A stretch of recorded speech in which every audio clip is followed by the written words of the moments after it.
don't think it can happen to you. The hit-and-run chase in California, a motorcycle rider witnessing a driver slam into several cars and then speeding away. It can happen to you within seconds, a blink of an eye.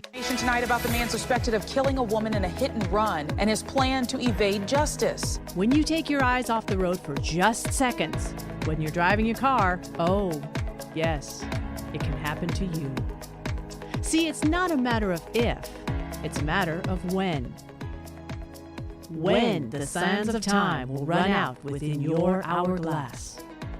New at 10, a hit and run caught on video, and now a teenager and his family are looking for the driver who took off. He was a victim of a distracted driver hitting the road while riding his motorcycle going 65 miles per hour. He nearly lost his life. Now on a crusade to help save lives and prevent someone else from becoming a victim, the creator of DistractedDriversBusted.com and now the host of this podcast, it's Howard Drescher. All right, welcome back to DistractedDriversBusted.com, the podcast show. I am your host, Howard Drescher, the creator of DistractedDriversBusted.com, and of course now this podcast show. You can follow me on Twitter at DistractedDBTV, at DistractedDBTV, and of course on Facebook, DistractedDB. And you can get the shows on iTunes, Spotify, iHeartRadio, and Google Podcast.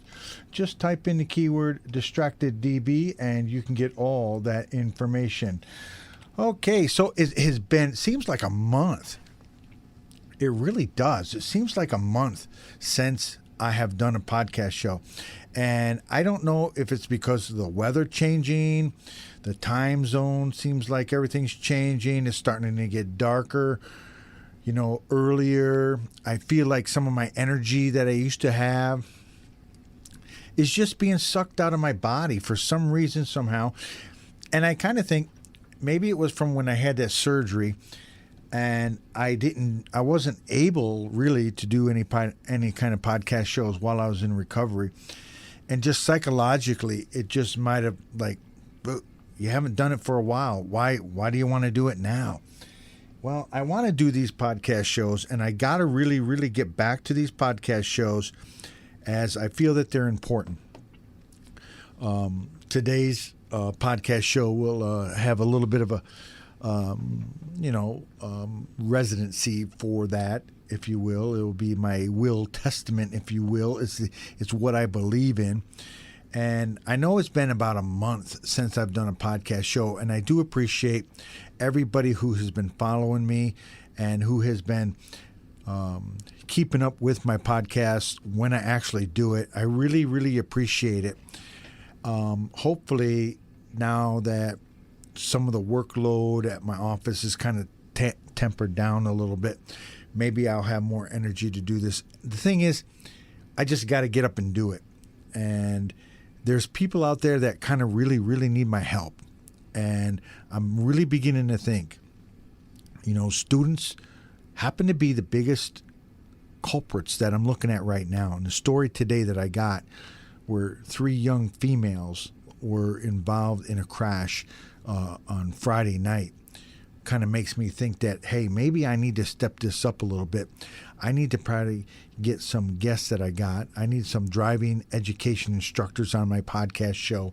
I need some insurance companies representatives on my podcast show to talk about how dangerous it is and how much their insurance will be affected. And I've been reaching out to different schools to try to see if what we can do to get driver education back into place. And it seems like to me that driver education, it seems too costly for some schools. And I'm thinking to myself, if it's costly for them, for the schools to have them, what is it costing the parents to send their kids to driver education schools outside of high school? I went through high school, and when I was in high school, I was eligible and I was able to take driver education in school with my high school classmates.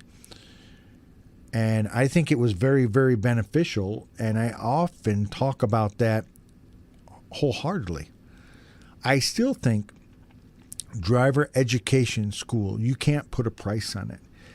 You can't put a price on a teenager who tries to go through school, some kind of driver education institution, whether it's these little mom and pop schools or something back in the day like when I went to high school.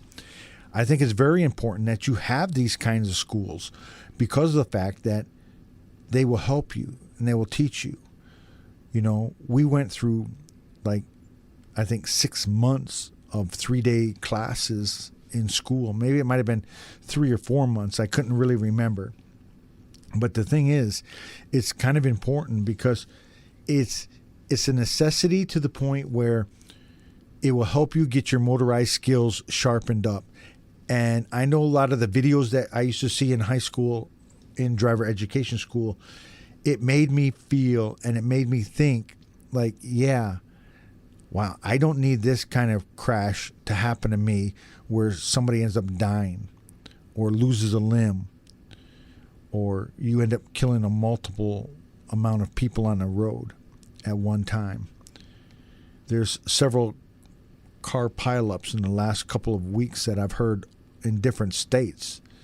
People are driving recklessly, and what ends up happening, you end up crashing into elements that you probably don't need to. And sometimes you crash based on how fast you're going, at least in high school. And I have a story about this coming up with a professional NFL player who was cited because he was going too fast and crashed and rolled his car. And there's something in the story that I heard that I want to sit back and laugh about, but I can't because I don't think it would be proper for me to do that. But I can understand what he went through as far as what he was talking about because I saw, well, let's just say I know what he was talking about. And I was hit by somebody while I was riding my motorcycle. And let's just say I know what the victim here, or the perpetrator, well, he's both, really, if you think about it, victim and perpetrator, what they were talking about. I understand it. You're listening to DistractedDriversBusted.com, the podcast show. I'm your host, Howard Drescher, the creator of DistractedDriversBusted.com, and, of course, now this podcast show. You can also get these shows, the past, present, and future, on iTunes, Spotify, iHeartRadio, Google Podcasts, and Amazon. Just type in the keyword DistractedDB. But before we take our first break, I also have a comment that I want to make about, and we're going to talk about more about this later on. But if you end up getting a brand new car, and, you know, most cars now have daytime runners on them, which I think are pretty cool.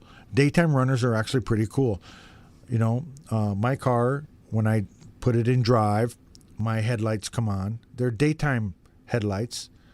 But as you get older, and I'm not saying just older people, I'm saying younger people too, they drive, and now that it's getting darker a little bit earlier, you know, those lights come on and they perceive what? Well, we'll get into that and my thoughts about that when we get ready to roll in that last segment. All right, again, you're listening to DistractedDriversBusted.com, the podcast show. I am your host, Howard Drescher, the creator of DistractedDriversBusted.com. When we come back, an NFL player from Cleveland Browns. Yeah, he was cited. Not good. We'll be back right after this. You're listening to the DistractedDrivers.com podcast. We'll be right back.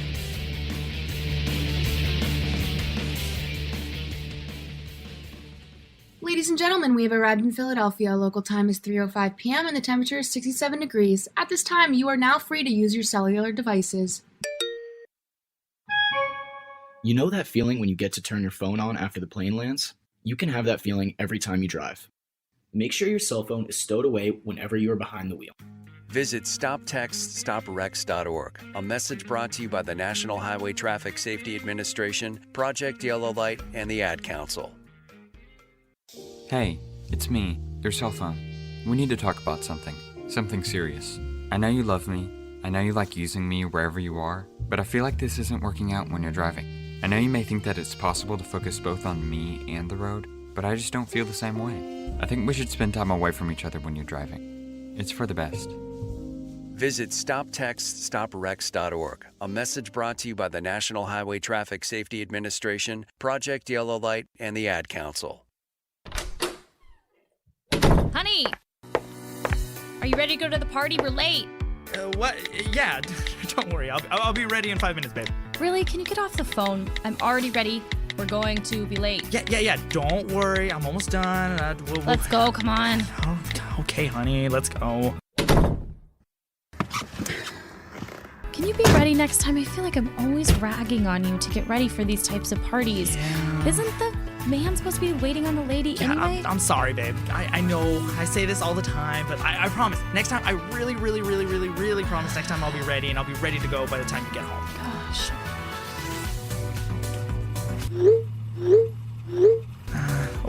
Let me see who that is. I'm waiting to see if my friend is actually going to be at this party. No.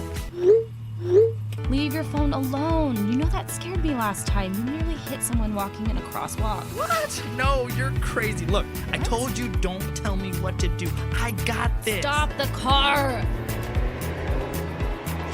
Stop it now. I just can't be with someone who doesn't care about my life, not to mention their own. Babe, wait, come back. This isn't happening, is it?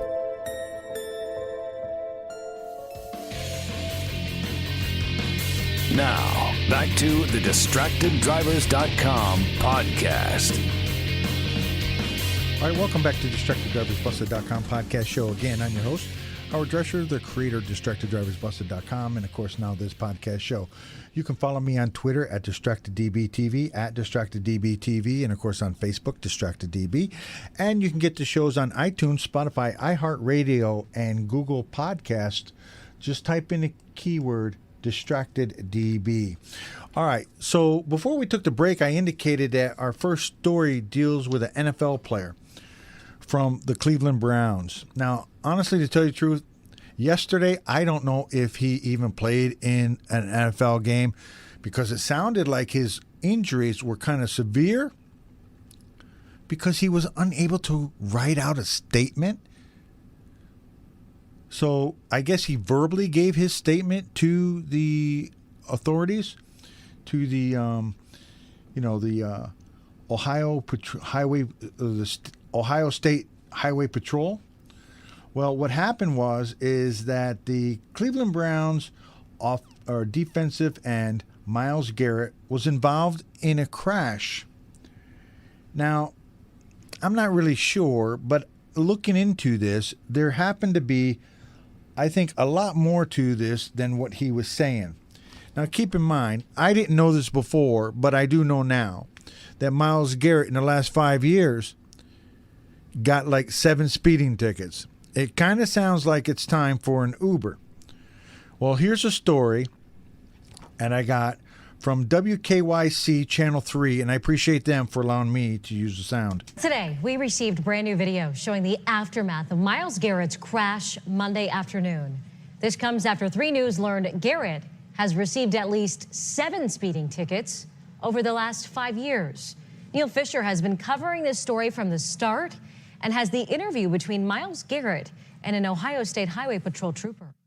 New video shows Myles Garrett Monday afternoon in an ambulance. I remember accelerating up the hill. This after Garrett crashed his Porsche along State Road in Sharon Township. Garrett told the trooper he was unable to write his statement due to his injuries. Wrist, bicep a little bit. Okay. And my shoulder. The Ohio State Highway Patrol asked Garrett a number of questions, including what led up to the crash and how fast he was driving. Yeah, I got up to like 65. Garrett said he remembered seeing flashes while his Porsche rolled over. The Ohio State Highway Patrol report states that a bystander told the trooper, "They came over that hill flying, went airborne, took the fire hydrant out and rolled 3 times. I remember going straight and then lost control for a second, going left, right, and then it just went right. The crash report states that unsafe speeds for the type of roadway appeared to be a factor. I'll have to get you a printout with the crash report info, and I might have to cite you for failure to control, unfortunately. For what? For failure to control. 3 News has learned that the 23-year-old passenger had minor head injuries. She was taken to Akron General Hospital. We reached out to her today to see how she was doing, but did not hear back. Garrett, however, was issued a citation for failing to control his car. Laura. All right, Neil, thanks for following this for us. We appreciate it. All right, and again, that story comes from WKYC Channel 3, and I appreciate them for allowing me to use the sound. Actually, I think that's our first time using that TV station. And again, welcome to the family of DistractedDriversBusted.com, the podcast show. And I appreciate, again, you guys allowing me to use the sound. So it kind of seems like to me that he's speeding for the road conditions that he was in, which is quite common sometimes, more times than one would believe. Not that he would be speeding more times than one would believe, but it happens more and more with drivers than one would want to believe. And I got to tell you that in that case, it just seems like to me that, one, he was going too fast for his condition, the road condition. But if he was flying and he came over the hill and he's doing 65 miles an hour, probably too fast for the condition. Yeah, his car's going to end up rolling because he's lost control. You have to stay in control of your vehicle. And to me, I'm just hoping that way down the road that, quite honestly, that he understands and he will do a better job. I'm hoping he's healthy, and I'm hoping, well, maybe he played yesterday. Honestly, I don't know. But I kind of see that maybe he should be taking a look at maybe an Uber or something would probably benefit him, quite honestly, to tell you the truth. Again, you're listening to DistractedDriversBusted.com, the podcast show. I'm your host, Howard Drescher. I'm going to be back in just a few seconds. And when I come back, 3 teenage girls. How important is driver education in school? Yeah, I'm about to tell you this and more when we come back, right after this.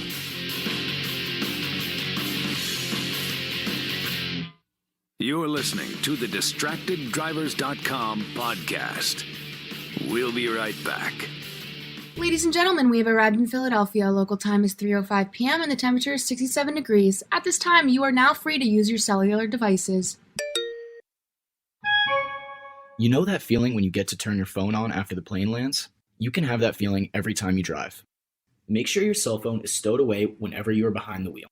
Visit StopTextStopWrecks.org, a message brought to you by the National Highway Traffic Safety Administration, Project Yellow Light, and the Ad Council. Wake up and text. Text and eat. Text and catch the bus. Text and miss your stop. Wait. Text and be late to work. Sorry, I'm late. Text and work. Text and pretend to work.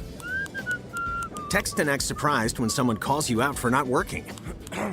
Who, me? Text and meet up with a friend you haven't seen in forever. Hi. Oh, hey. Text and complain that they're on their phone the whole time. Text and listen to them complain that you're on your phone the whole time. Text and whatever. But when you get behind the wheel, give your phone to a passenger.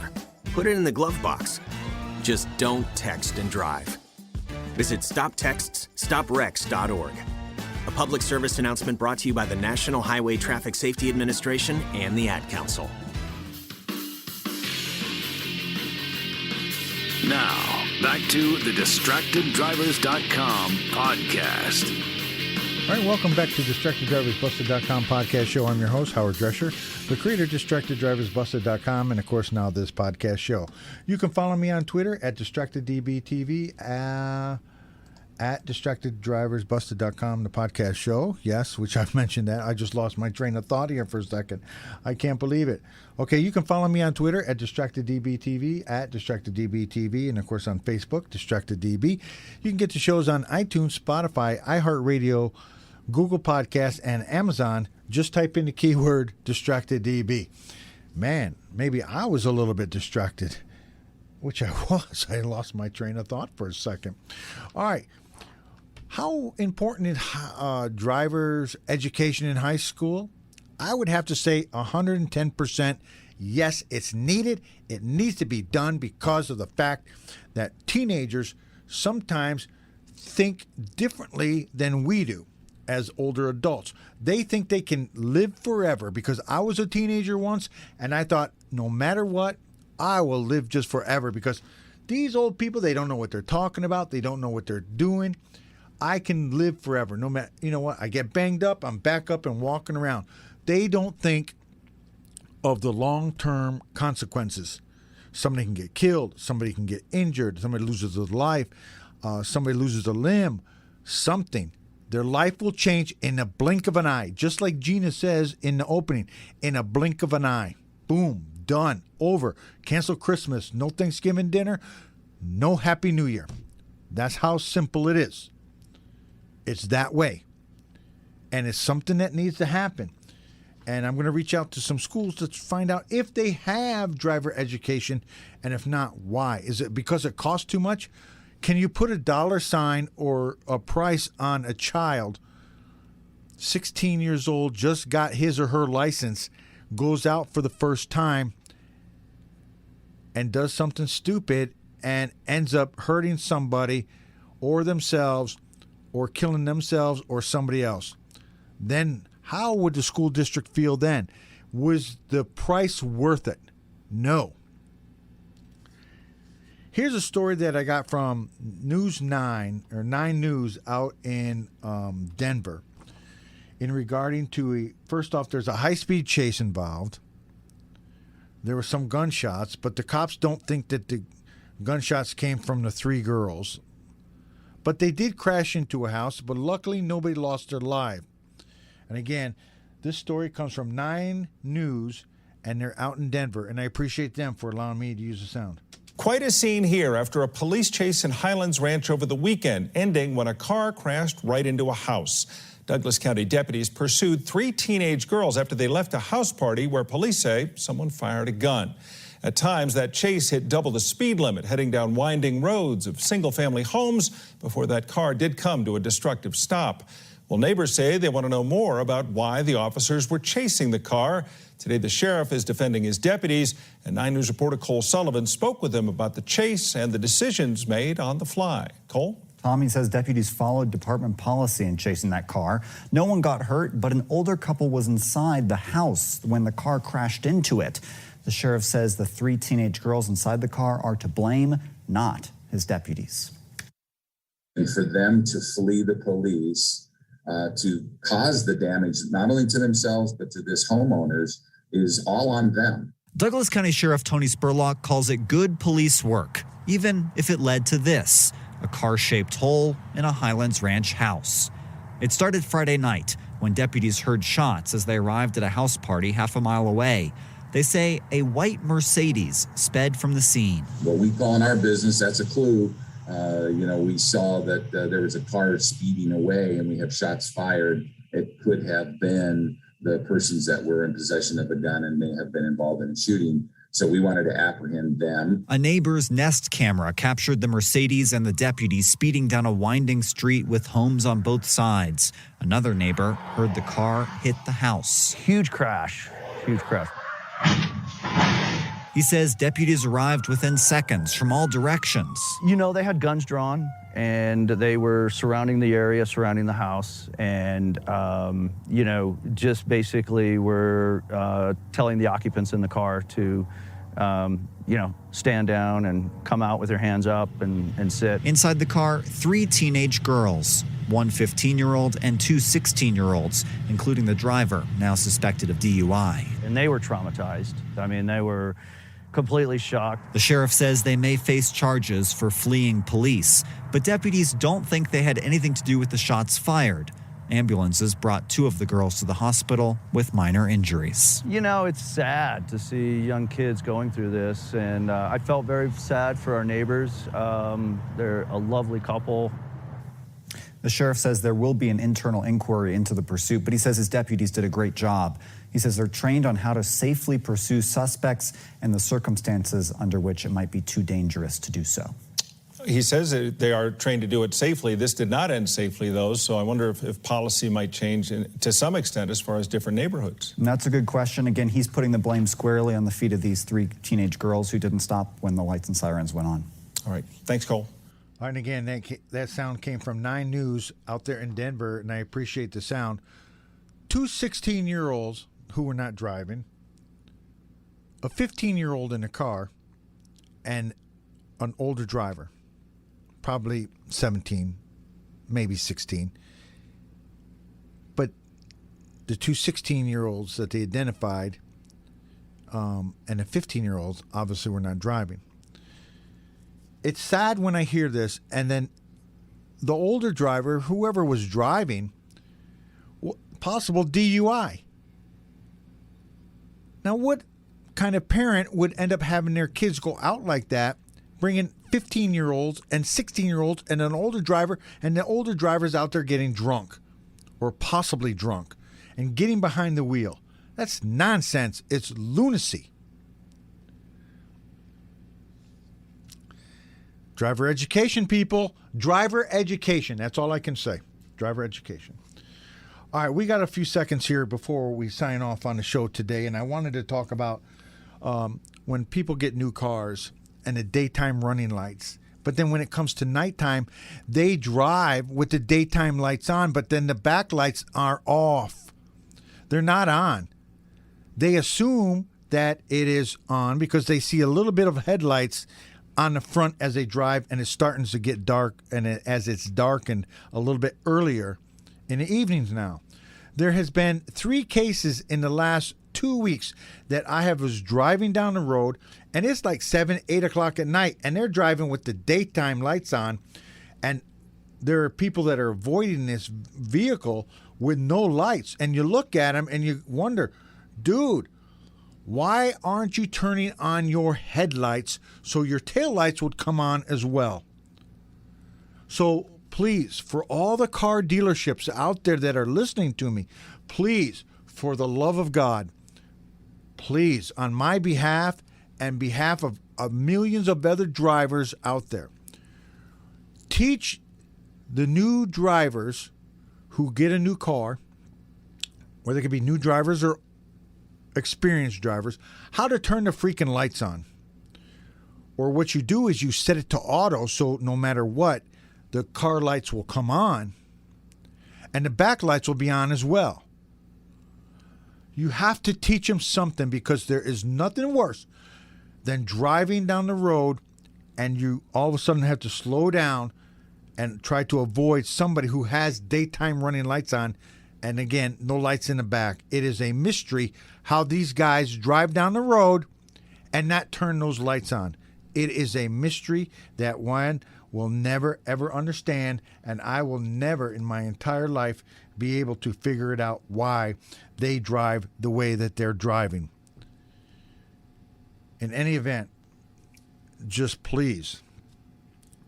And if you are one of the people that listen to this podcast show and you are one of the ones that got a new car and you realize, wow, he could be talking about me.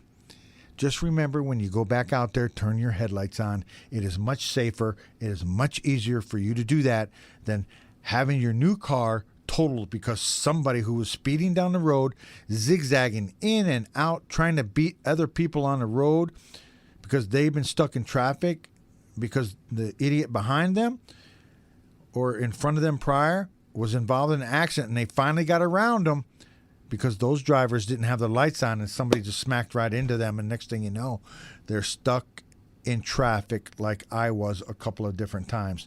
Again, it is sad and it's true, but that kind of stuff happens. You're listening to DistractedDriversBusted.com, the podcast show. Hopefully I will have more and more shows, and I will not wait a month before the next podcast show. Please hang with me. I appreciate each and every one of you. Thank you for listening. Until next week, be safe, no DUI drivings, no hit and runs, and for the love of God, turn your headlights on.